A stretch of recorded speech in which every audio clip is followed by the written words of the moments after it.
I spent 3 years turning my landlord's barren backyard into a private oasis. Yesterday, he ordered me to vacate it so the glamorous upstairs tenant could host an influencer party, demanding I leave my custom furniture for her guests. I replied with one photo. 7 missed calls instantly lit up my screen. I moved into the bottom floor of the duplex when it was falling apart. The landlord, Arthur, was incredibly cheap.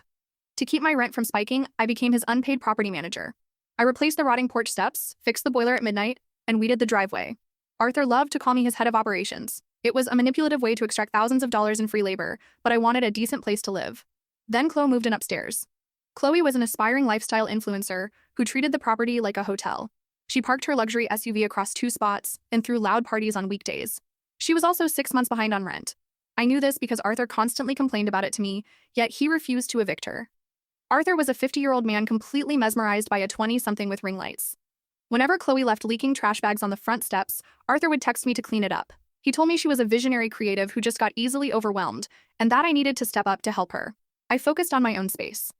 Over 3 years, I spent $5,000 transforming my designated half of the yard. I built a wooden deck, installed pavers, and bought a beautiful outdoor sectional. It was my only quiet sanctuary. Until Chloe decided she needed it. Last Wednesday, Arthur knocked on my door with a clipboard and a massive smile. He announced Chloe was hosting a brand launch on Saturday. He told me I was required to stay inside my apartment the entire day and keep all my blinds drawn so my face would not ruin the background of her videos.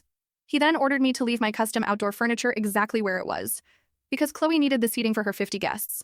I stared at him and said absolutely not. I told him that was my private leased area and my personal property. Arthur dropped the smile. He looked at me like I was something scraped off a shoe. He crossed his arms and said, "You are so completely selfish.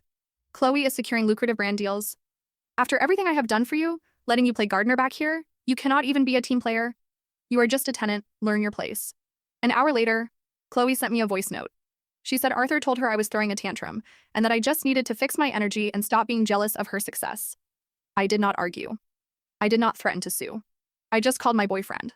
While Chloe was at a luxury spa all day Friday getting her makeup done for the big event, my boyfriend and I got to work. We dismantled the wooden deck board by board and pulled up every paver.